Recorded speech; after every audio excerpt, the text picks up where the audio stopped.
Olá, como estão vocês? Tudo bem? A partir de agora estamos juntos aqui no programa Visão Trabalhista em Debate. Eu lembro a você, telespectador, que a sua participação é fundamental para nós. Então clique no nosso e-mail e participe do programa visãoemdebate@ig.com.br. Esse programa é uma realização do Sindicato dos Metalúrgicos de Osasco e região, sindicato esse que está pertinho de você, na rua Erasmo Braga, número 310, em Presidente Altino. O telefone está no seu vídeo, é o 3651-7200. Ligue, se informe e conheça mais os projetos do sindicato. O programa Visão Trabalhista em Debate agora está disponível na internet. É isso mesmo, você pode acessar o programa através do site do sindicato, que é o www.sindimetal.org.br. Clicando na página do sindicato, você vai poder assistir esse e outros programas da nossa grade. Participe e, além de, claro, poder acompanhar as matérias que são exclusivas para você, trabalhador e trabalhadora. O tema do nosso programa de hoje é sobre trabalho infantil. Um tema sério, importante, que chama a sua atenção, dona de casa, pai de família, empresário, a todos os telespectadores que nos acompanham com muito carinho e desde já agradecendo a sua audiência pelo prestígio seu aí em casa. E um tema tão importante como esse, não poderia faltar aqui e deixar de entrevistar uma pessoa tão importante quanto o tema, meu querido amigo Antônio Dantas, membro do Fórum Nacional de Prevenção e Erradicação do Trabalho Infantil. Antônio Dantas, muito obrigado desde já por ter aceito o nosso convite. Seja sempre bem-vindo aqui aos estúdios da TV Osasco, você que é um grande parceiro nosso, né? Imagina, eu que agradeço, muito obrigado pelo convite e estou à disposição. Começo perguntando a você, Dantas, explicar aos nossos telespectadores o que pode ser considerado trabalho infantil. Sim, trabalho infantil é a ação ou a atividade exercida por qualquer criança, seja brasileira ou no mundo, trabalho, atividade de crianças até os 12 anos de idade. Então, o Brasil ele é signatário da Convenção 182 e 138, a 182 182 trata justamente das piores formas de trabalho infantil, porque no Brasil tem uma lista que relaciona as piores formas de trabalho infantil, como, por exemplo, trabalho no tráfico, trabalho infantil doméstico, exploração sexual comercial, é considerada uma das piores formas de trabalho infantil, e a legislação a 182, que é uma legislação que o Brasil é signatário a partir de 2000 da Convenção Internacional do Trabalho, da OIT, O Brasil, ele ratifica essa convenção, ele tem que criar uma série de instrumentos legais por meio da Comissão Nacional de Erradicação do Trabalho Infantil, que atualiza a legislação, que atualiza, acompanha, fiscaliza as ações do governo e as ações também privadas, para que não tenha no seio das atividades laborais crianças até 12 anos trabalhando. E aí tem toda uma legislação que é prevista no ECA, o artigo 60 do Estatuto da Criança e do Adolescente proíbe o trabalho de crianças e adolescentes, então nós estamos falando aí de uma outra faixa etária, até 18 anos, e salvo na condição de aprendiz a partir dos 14 anos. Então, o adolescente, ele só pode ingressar no mercado de trabalho se for na condição de aprendizagem, que junta a atividade laboral específica para o trabalho, junto com uma proposta pedagógica que, de fato, faça com que ele aprenda uma profissão, o exercício, o ofício, para que ele se dê bem na vida futura enquanto trabalhador. Agora, como condição de aprendiz, você citou bem aí, a cidade de Osasco é referência nessa questão, né? Somos uma referência nacional, o Conselho Municipal dos Direitos da Criança e do Adolescente, a Lei 10.097, que já é uma lei antiga, mas ela é regulamentada pelo Decreto 5.598 de 2005, o decreto que regulamenta a lei, ele quebra um paradigma de que diz o seguinte, o processo de formação de adolescentes para aprendizagem, ele não está apenas restrito ao sistema S, que é um sistema empresarial, um sistema formado por grupo de empresas, seja de transformação ou de comércio. Então, o decreto 5.598 do Ministério do Trabalho diz o seguinte, olha, as entidades sociais, que também trabalham no processo formativo, mas não são escola, trabalham com aplicabilidade de medidas socioeducativas culturais para os adolescentes, essas entidades sociais também podem fazer formação para que o adolescente possa ingressar no mercado de trabalho. Então, esse decreto, né, quando ele foi publicado, Osasco, e aí por meio do Conselho Municipal dos Direitos da Criança e do Adolescente, Osasco constituiu uma comissão municipal de acompanhamento da aplicabilidade da lei no âmbito do município. E aí essa comissão, ela tem a participação do próprio Ministério do Trabalho, aqui da Gerência Regional do Ministério do Trabalho em Osasco, tem a participação da Vara da Infância e Juventude, dos Conselhos Tutelares da cidade, da Secretaria de Educação, da Secretaria de Desenvolvimento, Trabalho e Inclusão, né, e de outros órgãos que têm a competência legal de oportunizar situações de melhoria da qualidade de vida e de proteger o adolescente. Então, essa comissão que foi criada pelo Conselho Municipal, ela tem trabalhado muito, né? Ela tem se debruçado sobre a própria aplicabilidade da lei no âmbito do município, né? E aí o Ministério do Trabalho, ele tem a competência de fiscalizar, mas ele tem a competência também de identificar as vagas, né? Então, na medida em que ele identifica as vagas, que cumpre a lei, que as empresas têm que cumprir uma cota de 1 a 5% como aprendiz, né? Ele vai fomentando essa procura de vagas.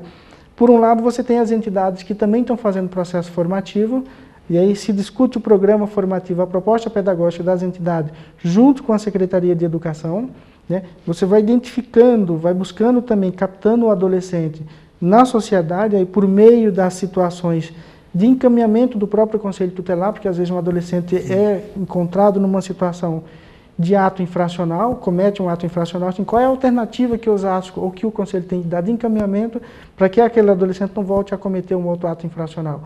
Então, assim, é uma proposta de articulação institucional. São vários agentes trabalhando. São vários agentes trabalhando numa única proposta, né? E com um objetivo muito comum e específico, que é achar alternativa de melhoria da qualidade de vida, mas de dar uma oportunidade para a criança, para o adolescente, para o jovem que quer inserir no mercado de trabalho. Então, as empresas contratam, paga salário mínimo hora, conforme a legislação. A formação ela é feita também pelo Sistema S por entidades sociais, né? E aí tem uma rede social que acompanha a aplicabilidade. É um programa que deu certo na cidade. Por né? isso que nós somos referência. Tá certo. Outra cidade poderia copiar esse modelo. Agora, Dantas, no início da sua resposta, você citou da exploração infantil doméstica. A dona de casa está nos assistindo, as pessoas falam, poxa, mas exploração infantil doméstica. O que pode ser considerado exploração infantil doméstica? O Dantas vai responder no próximo bloco. Você pode participar através do nosso canal eletrônico no visãoindebate@eg.com.br e o tema trabalho infantil. Recebendo aqui hoje o Antônio Dantas, ele que é membro do Fórum Nacional de Prevenção e Erradicação do Trabalho Infantil. Nós vamos para um breve intervalo e já voltamos. Fiquem conosco, não saiam daí.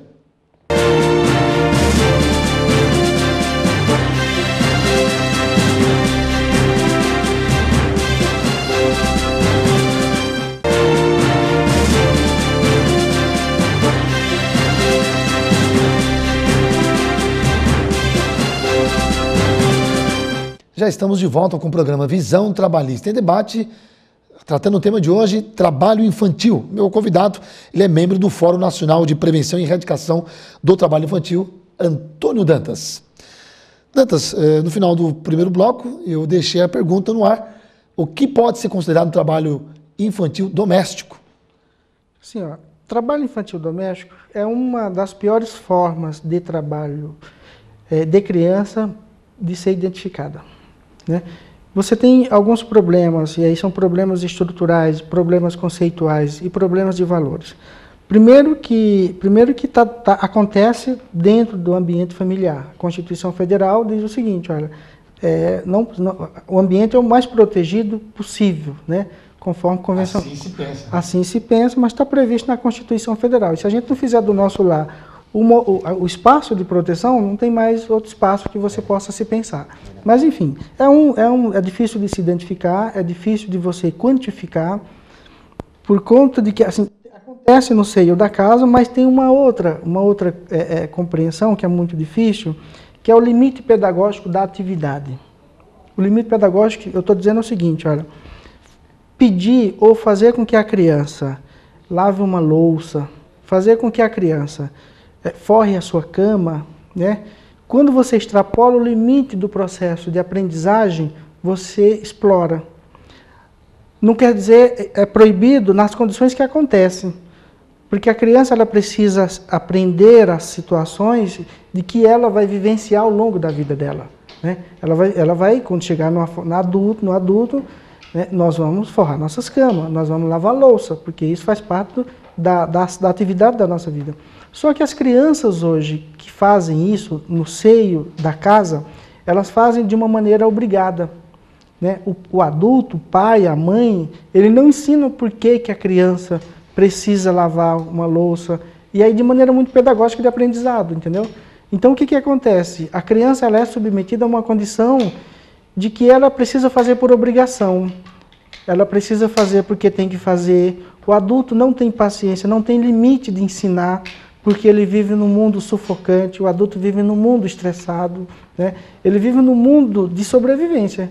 Então, aí toda essa recarga emocional de falta pedagógica do processo de ensino, isso vira uma exploração para a criança, né? Aí para a criança não é aprendizado, porque você extrapolou o limite do processo de aprendizado. Você está fazendo com que a criança faça por uma obrigação. Ela não tem, na maioria das condições, ela não tem a condição de se recusar. Porque quando ela se recusa, às vezes o pai ou a mãe reage de maneira muito agressiva, né? Bate. Verdade. E aí a gente acaba vivenciando isso em muitos lares brasileiros. Então, por que é um dos mais complicados de você identificar? Primeiro, porque acontece dentro de casa, e segundo, porque a grande maioria das pessoas não tem dimensão do limite pedagógico, do aprender, e do limite pedagógico, né? Aí não tem mais limite pedagógico, mas do processo de exploração, né? Do abuso, do autoritarismo, do fazer porque tem que fazer. Então, assim, aí é uma das coisas mais difíceis. Mas, olha, no mundo, e aí pegando apenas dados estatísticos de situação de trabalhos, né? No mundo tem hoje quantificado mais de 215 milhões de crianças de 5 a 17 anos em situação de trabalho, né? 215 milhões. É muita gente. É a população de determinados países, é a população de vários países, um grupo de países, se pegar a Europa, né? Verdade. Desses 215 milhões, 115 milhões estão considerados nas piores formas de trabalho infantil. E uma das piores formas de trabalho infantil, que aí é crescente aí em todos os países do mundo, é a utilização da criança e do adolescente e do jovem em atividades ilícitas, como o tráfico de droga, né? Como aí, o sexo, né? Enfim, essa situação tem um universo de mais de 115 milhões de crianças e adolescentes a partir dos 5 anos, que aí é gritante o dado, dos 5 até os 17 anos. São dados lamentáveis que a gente fica até... E aí se você pegar o Brasil, palavras, né? O Brasil, né, de acordo com o último censo de 2010, 3,7 milhões de crianças ainda se encontram numa situação de trabalho. Se você pegar a população brasileira do último censo, a pirâmide etária, 42,7% da população brasileira são crianças e jovens. 8,6% dessas crianças são crianças e jovens, né? 8,6% está nessa faixa etária, né? E 3,7 milhões ainda se encontram numa situação de trabalho. Agora, Dantas, a exploração do trabalho infantil é considerado até os 12 anos. Como garantir que a criança e o adolescente esteja protegido dessa exploração maldita? Pois é, aí vem justamente essa mobilização que começa a partir da nossa comunidade, a partir da nossa casa e que vai para outras esferas, esfera intercontinental, esfera mundial, né? Acho que começa a responder essa pergunta dizendo assim, olha, por que essa conferência global ela acontece no Brasil, né? A primeira conferência global aconteceu em 1997 em Amsterdã, na Holanda.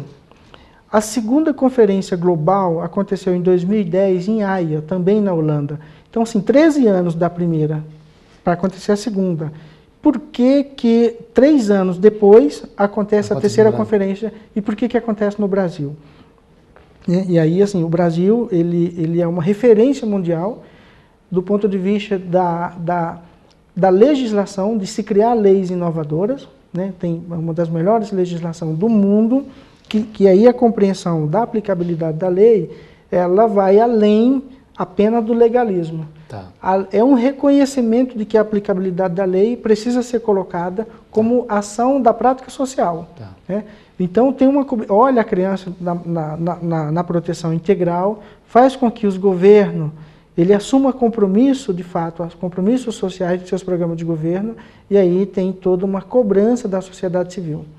Então, você acabou falando da conferência. O que a Conferência Global pode trazer de mudanças para o Brasil, na sua experiência aí? Sem sombra de dúvida, a Conferência Global, esse encontro de nações que são signatárias das convenções 138 e 182, acho que um dos pontos fundamental desse encontro é você fazer uma conferência, conferir mesmo, avaliar. Né? Será que a legislação desses países estão dando conta da dimensão da proteção integral da criança e do adolescente? Esse é um ponto. Né? Tá. E aí o Brasil está sendo sede dessa conferência, nós vamos, com certeza, nós já fizemos trabalho de casa, dever de casa, de avaliar a legislação internamente, nós vamos apresentar para o mundo, olha, o que se avançou do ponto de vista da legislação, o que se avançou do ponto de vista dos programas de governo, o que se avançou do ponto de vista da mobilidade, da articulação social das instituições e da sociedade, e qual é o compromisso que nós vamos assumir a partir de agora. O Brasil, ele assinou um compromisso internacional e com a comunidade brasileira de que até 2016 erradica-se as piores formas de trabalho infantil. É o nosso desafio. Todas as formas de trabalho infantil até 2020. Então, assim, aí é interessante, e aí é super estratégico essa conferência global aqui no Brasil, porque os mandatos municipais dos prefeitos que começaram esse ano, que terminam em 2016 é o prazo para que todos os municípios e o Brasil eliminem as piores formas de trabalho infantil. Vamos acompanhar, vamos ficar atentos, Dantas. Estamos recebendo em nossos estúdios Antônio Dantas, que é membro do Fórum Nacional de Prevenção e Erradicação do Trabalho Infantil, tratando o tema trabalho infantil. Você pode participar do nosso programa, lembrando sempre que é através do nosso canal eletrônico, visãoemdebate@ig.com.br. Não mude de canal, que o tema é extremamente importante. Fique conosco, não saiam daí.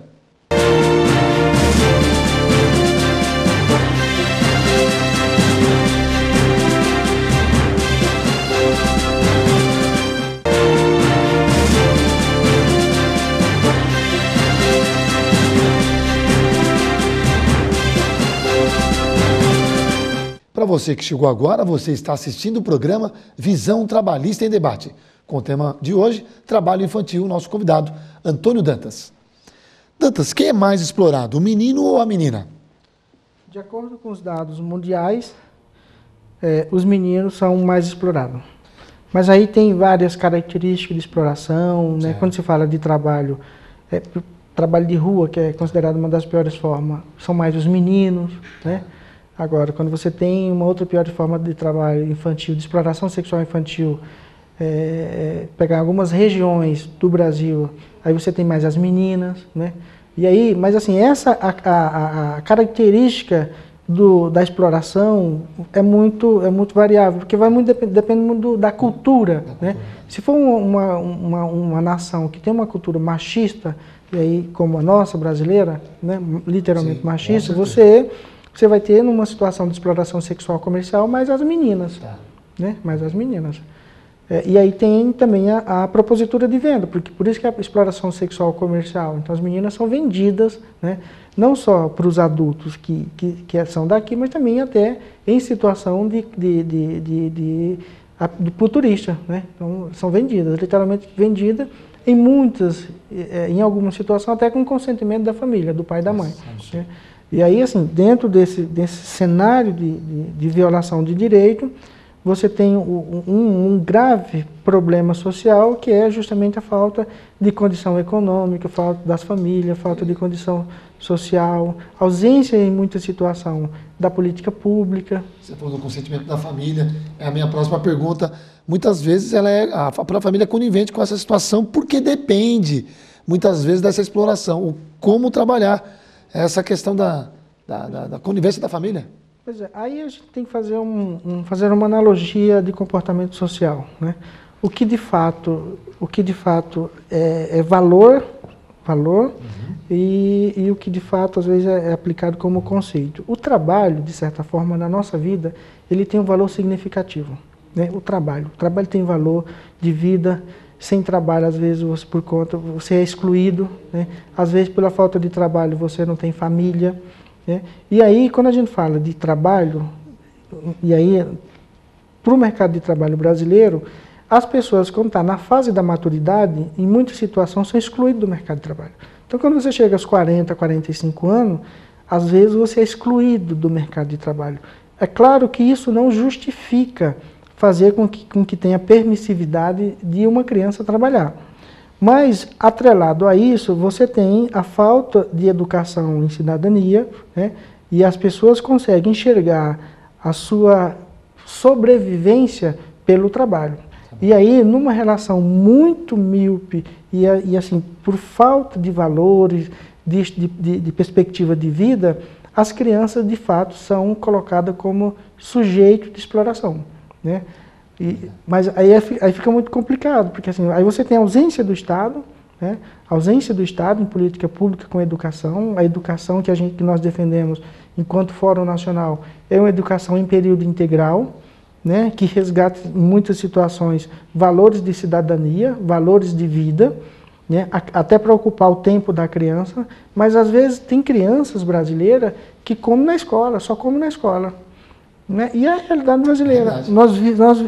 O Brasil ainda tem cidadãos brasileiros, e é uma população muito grande, que vive de solidariedade do outro, cara. Não tem renda, vive de renda zero. Qual é a alternativa de vida? É claro que nos justifica fazer com que uma criança trabalhe, explorar uma criança é crime. É crime, né? Literalmente é crime, está prescrito na legislação. Agora, as pessoas, na sua sobrevivência, vão buscando alternativa, que aí não é a melhor alternativa. É uma alternativa que viola direito, que fere o direito humano, que fere os princípios da vida e que, de fato, não constrói. Pelo contrário, destrói. Agora, quem são os principais exploradores, e acrescento o nome, os monstros, né? Posso chamar assim, de crianças e adolescentes? Quem são essas pessoas? Então, fica muito difícil de detectar, né? Detectar, porque, na verdade, eu chamo, classifico de o adulto inescrupuloso, entendeu?